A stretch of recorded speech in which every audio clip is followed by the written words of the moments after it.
gì lo lo lùa lì nó chỉ tao hai lo lùa cho trâu có cho cái lù có cho cái khứ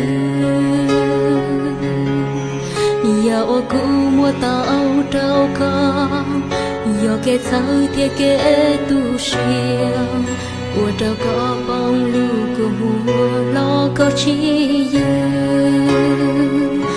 vì có lù cụ chỉ có yo tu trong sao ô sao trâu có cho cái lù ô sao trâu có cho cái khứ cụ thể chỉ ta ô sao trâu có cho cái lù ô có bù trâu cụ yêu cho trâu giờ lúc chỉ hai trâu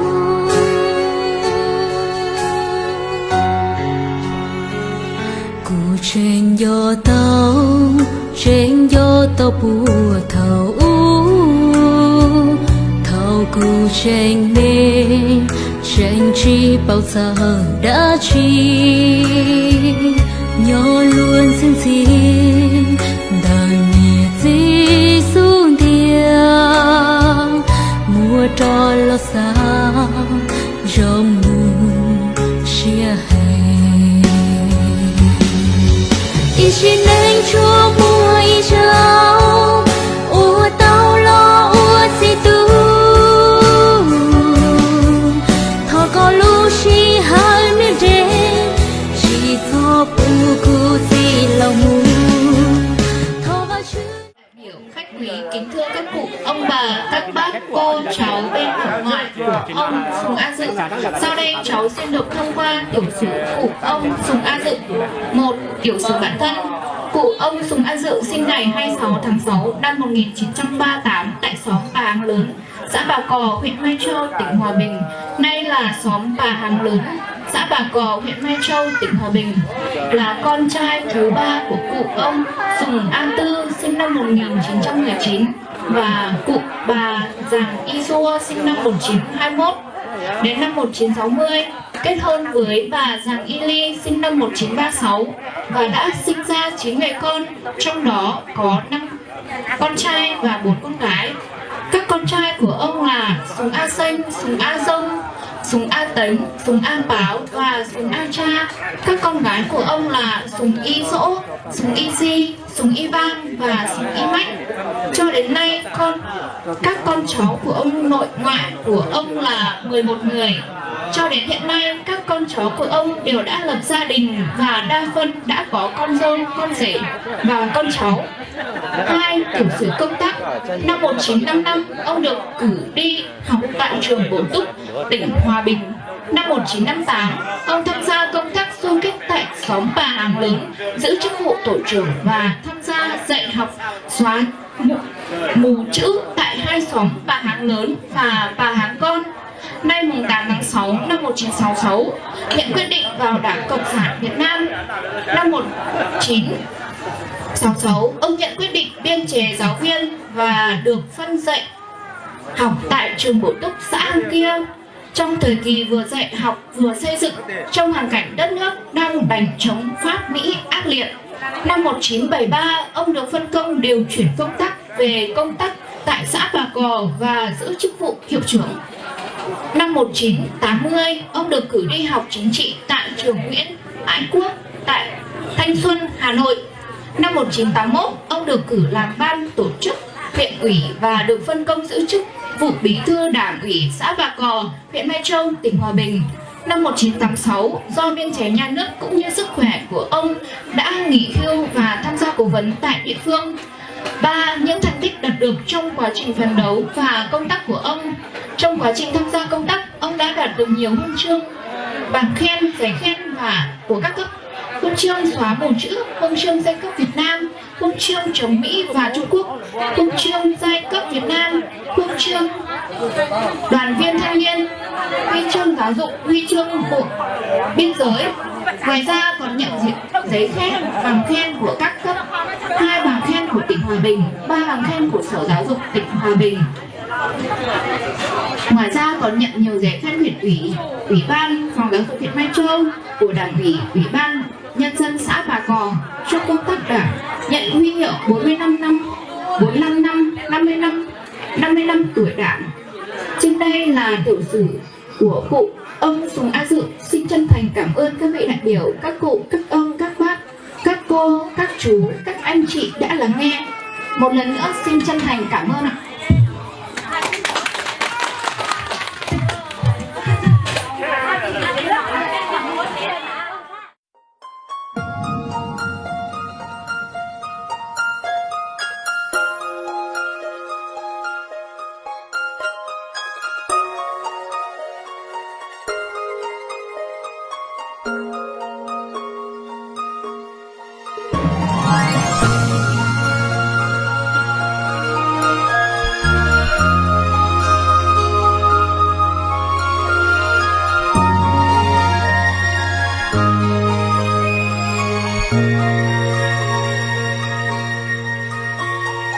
Thương con lắm, âm thầm cha không nói, kẻ ôm chầm khi con đang ngủ say. Những cay đắng cuộc đời cha nhận lấy, những lúc buồn cha nào để con hay.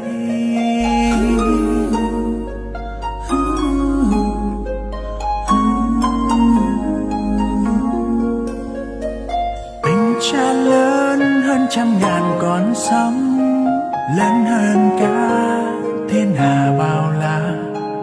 Nhưng vất vả không làm cha gục ngã, nắng mưa nào cũng chẳng làm sờn vai cha.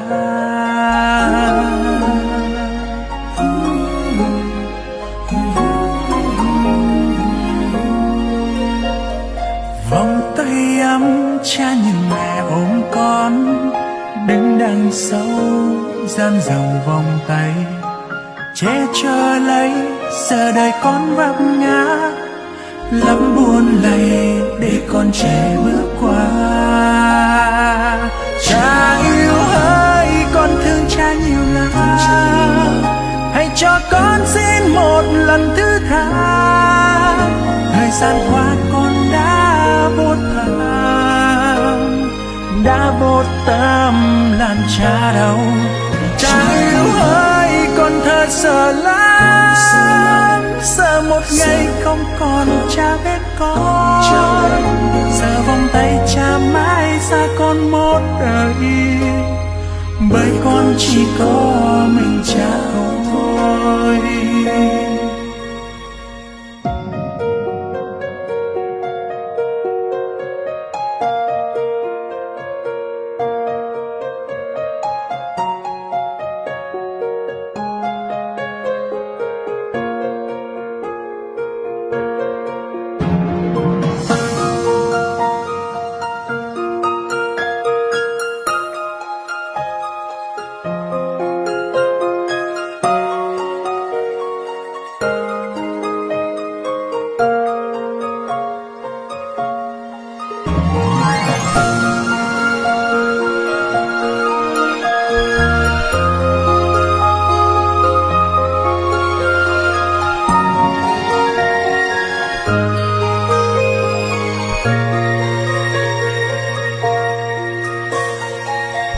Cha lớn hơn trăm ngàn con sóng, lớn hơn cả thiên hà bao la.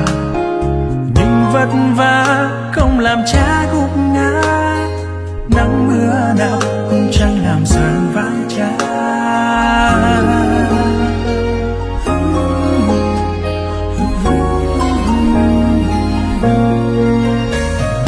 Vòng tay ấm cha nhìn mẹ ôm con, đứng đằng sau gian rộng vòng tay, che chở lấy giờ đời con vấp ngã. Lắm buồn lầy để con trẻ bước qua. Cha yêu ơi, con thương cha nhiều lắm, hãy cho con xin một lần thứ tha. Thời gian qua con đã vô tâm làm cha đau. sợ lắm, sợ một ngày không còn cha bên con, sợ vòng tay cha mãi xa con một đời, bởi con chỉ có mình cha thôi. Cha yêu hỡi, con thương cha nhiều lắm, hãy cho con xin một lần thứ tha. Thời gian qua con đã vô tâm, làm cha đau. Cha yêu hỡi, con thật sợ lắm, sợ một ngày không còn cha bên con, sợ vòng tay cha mãi xa con một đời, bởi con chỉ có mình cha thôi. Giờ vòng tay cha mãi xa con một đời, bởi con chỉ có một mình cha thôi.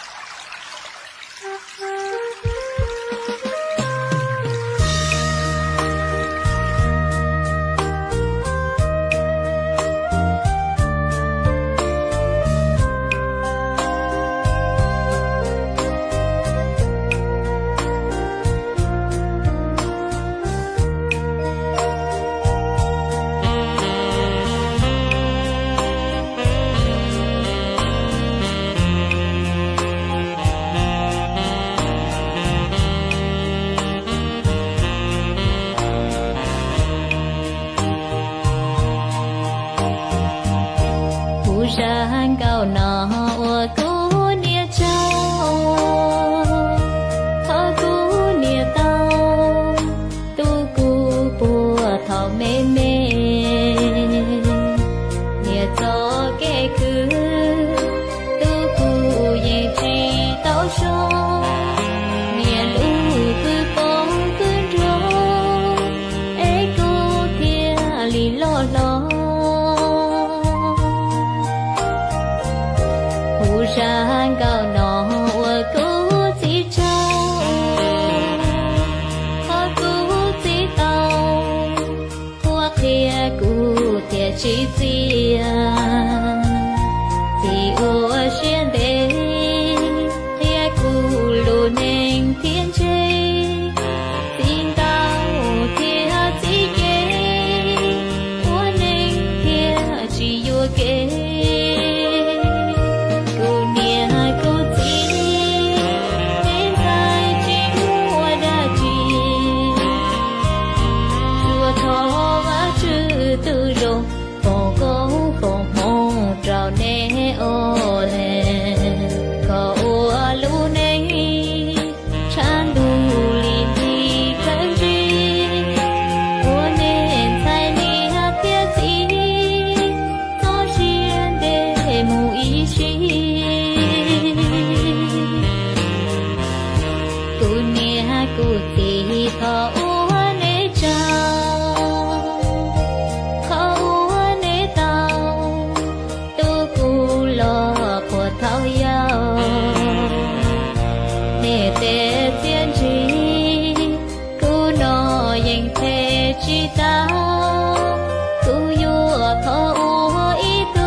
rô phò câu phò mong trào nè ô lên cậu lu nè chan du li mi cái gì của nên thay ni hấp tiết gì nó xuyên để mù ý xí cô nè cô thì cậu nè chào khâu nè tao tu cu lo của thao yao nè tê chiến chi cô nó yên thế chi ta cô yo thao ý tu rong thái lu nè thao lao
cho cháu chữ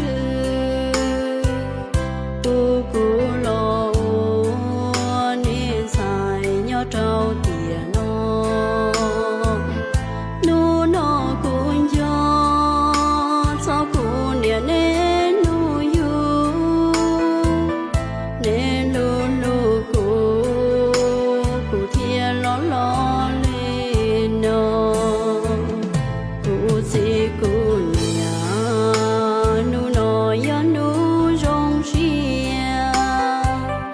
thọ cầu cô nia do tu mô la yu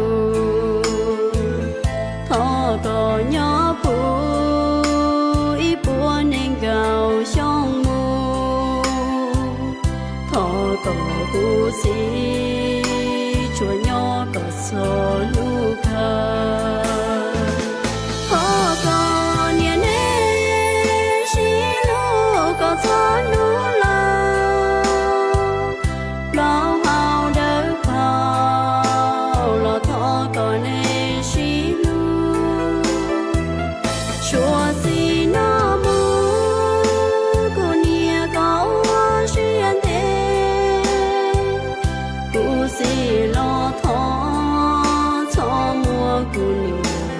chê cô nia cô si thọ nê xí xí nu mò chùa si nu nó chỉ cô xí giá xí chê cho mong đã chi nê thiên lý xí ta ưu ân sai ua võ thọ phụng có nên nhỏ chung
ra gì mà rong xiên u nó yêu mua cô nia cô gì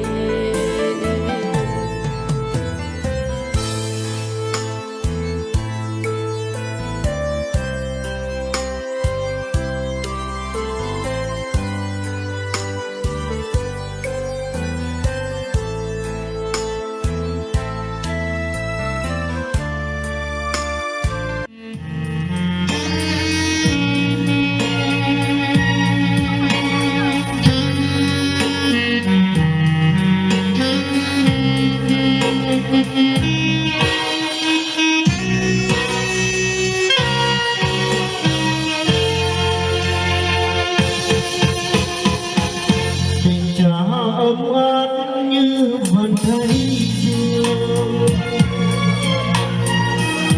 ngọt ngào như dòng nước trôi đầu nguồn suốt đời vì thoát gian nan ân tình đến sau bao nhiêu trả hết cả già dối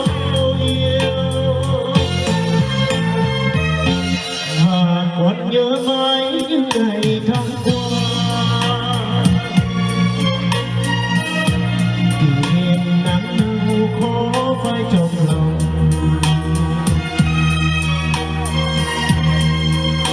nhớ hỏi tôi thơ bên cha gian khổ ngài đến cha lo mong muốn con được lớn khôn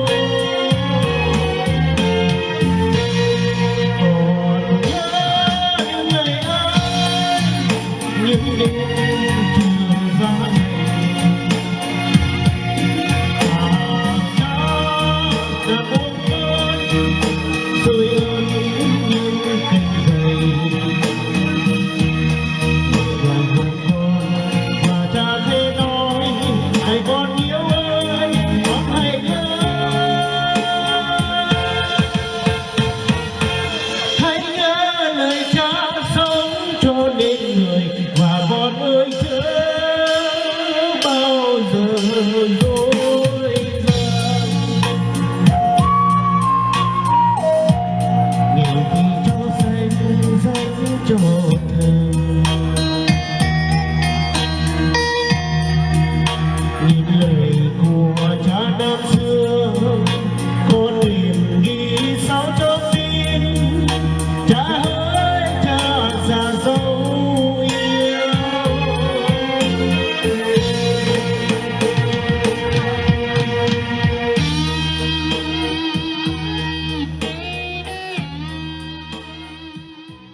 khi cha mẹ còn ở nhân gian thì phần con chẳng hỏi han gì.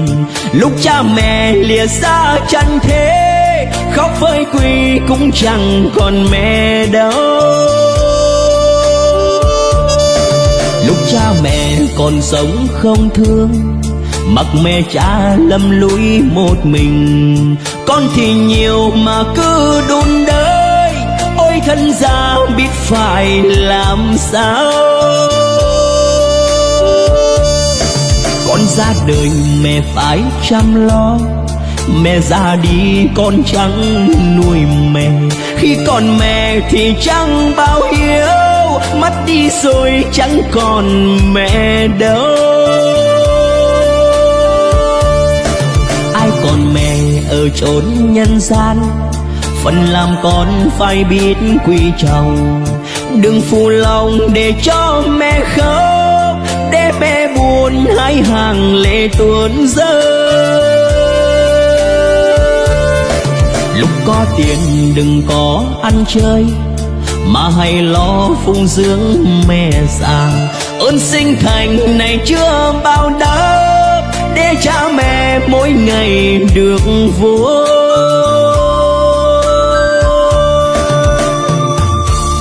Tìm trên thế gian chẳng một ai tốt nhất bằng mẹ, dù làm gì thì hãy ghi nhớ, nghĩa sinh thành cao nhất cả đời ta.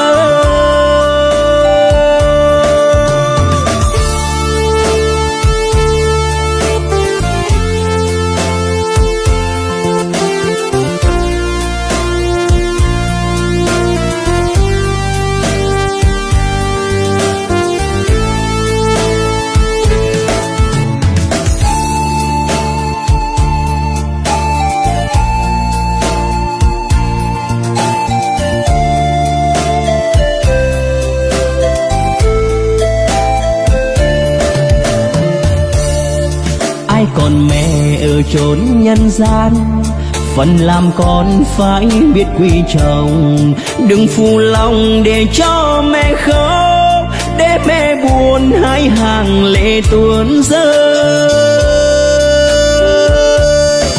Lúc có tiền đừng có ăn chơi, mà hãy lo phụng dưỡng mẹ già. Ơn sinh thành này chưa bao đáp, để cha mẹ mỗi ngày được vui.